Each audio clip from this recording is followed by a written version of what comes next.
Il y a quelqu'un dans ta vie qui t'observe plus qu'il ne te le dit, qui note ce que tu fais, comment tu réagis sous pression, comment tu te relèves, comment tu traites les gens, comment tu avances malgré tout. Et cette personne ne t'a jamais dit que tu l'inspirais, peut-être par fierté, peut-être par pudeur, peut-être parce qu'elle ne sait pas comment le dire. Mais si tu regardes attentivement, les signes ont toujours été là. Et après cette vidéo, tu ne regarderas plus les gens autour de toi de la même façon.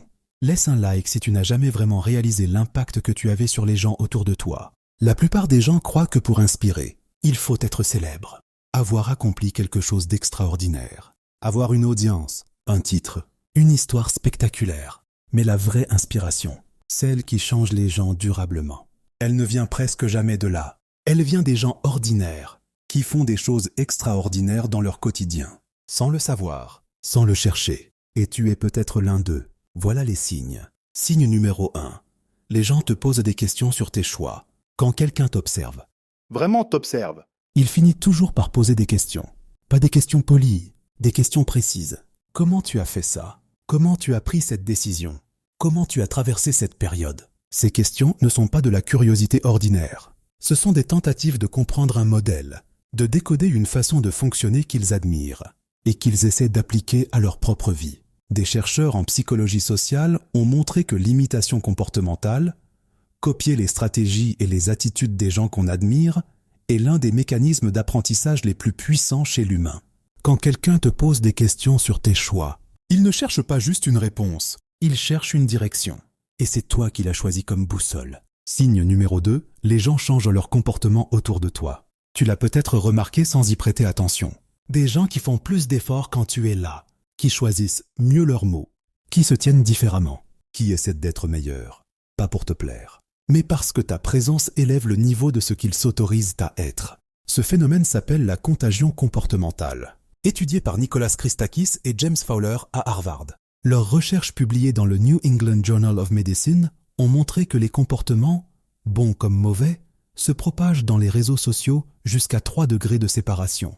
Tu changes des gens que tu ne connais même pas, par l'intermédiaire de ceux que tu connais, qui eux-mêmes changent grâce à toi. Et cette propagation silencieuse, tu ne la verras jamais, mais elle existe. Signe numéro 3. Les gens te citent dans des conversations où tu n'étais pas. Quelqu'un te dit un jour « J'ai pensé à toi quand j'ai dû prendre cette décision » ou « J'ai repensé à ce que tu m'avais dit il y a des mois » ou « J'en ai parlé à quelqu'un et j'ai dit exactement ce que tu m'aurais dit ». Ces moments ne sont pas anodins. Ils signifient que ta voix est devenue une voix intérieure pour quelqu'un d'autre, que tes mots ont assez marqué pour survivre dans la mémoire de quelqu'un et être convoqués dans des moments importants, loin de toi, sans que tu le saches. C'est la forme la plus silencieuse et la plus puissante de l'inspiration. Reste jusqu'à la fin. Ce qui vient ensuite est le signe que la plupart des gens n'arrivent jamais à identifier. Abonne-toi si ce n'est pas encore fait. Signe numéro 4. Les gens défendent tes valeurs en ton absence. Voilà celui qui dit tout. Quand quelqu'un est inspiré par toi, vraiment inspiré, il finit par intégrer tes valeurs, pas comme des règles qu'il suit, mais comme des convictions qu'il porte. Et quand ces valeurs sont attaquées ou ignorées, il les défend, sans que tu sois là, sans que tu lui aies demandé, parce qu'elles sont devenues les siennes. C'est le signe le plus rare et le plus profond. Quelqu'un qui défend ce que tu représentes en ton absence n'est pas juste quelqu'un qui t'admire, c'est quelqu'un que tu as transformé. Signe numéro 5. Les gens reprennent des projets abandonnés après t'avoir parlé. Pense aux conversations que tu as eues, celles où tu as dit à quelqu'un que son idée était bonne, que son projet valait la peine, que ses doutes étaient normaux, mais que ce qu'il voulait faire était réel. Des mois plus tard, ce projet existe, cette personne s'est lancée, et peut-être qu'elle ne t'en a jamais parlé, peut-être qu'elle a même oublié que c'est cette conversation qui a tout changé. Mais quelque part, une graine que tu as plantée sans le savoir, a donné quelque chose. Les psychologues appellent ça le turning point effect. Un moment charnière dans la vie d'une personne, qui réoriente tout. Et ce moment charnière, c'est souvent une conversation ordinaire avec quelqu'un d'extraordinaire, que tu ne t'es jamais perçu comme étant. Signe numéro 6. Les gens reviennent vers toi dans les moments difficiles. Il y a des gens vers qui on ne va pas quand tout va bien, mais vers qui on va quand tout s'effondre. Parce que leur présence stabilise, parce que leurs mots replacent les choses, parce qu'ils ont quelque chose d'ancré, quelque chose de solide, que le chaos ne semble pas atteindre de la même façon.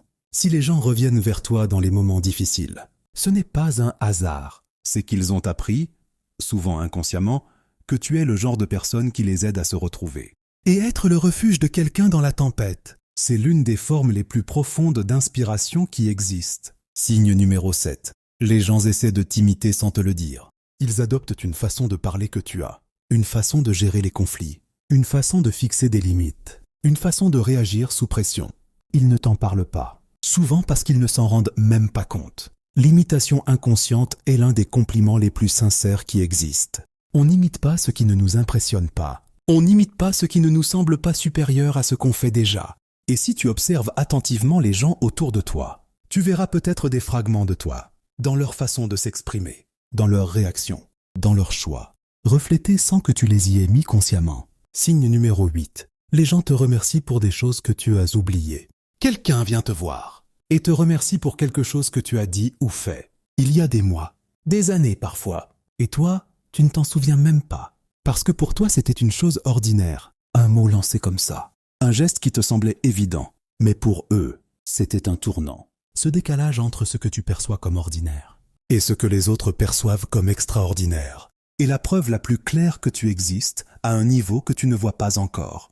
Parce que les gens qui ont le plus d'impact sont rarement ceux qui essaient d'en avoir. Ce sont ceux qui sont tellement ancrés dans qui ils sont que leur présence seule devient une référence pour les autres. Pour conclure, tu inspires les gens autour de toi, pas parce que tu essaies de le faire, pas parce que tu as une vie parfaite, pas parce que tu n'as jamais douté ni souffert, mais parce que la façon dont tu avances malgré tout, dont tu te relèves, dont tu restes toi, est quelque chose que les gens autour de toi observent, mémorisent et essaient d'intégrer à leur propre vie. Les signes ont toujours été là.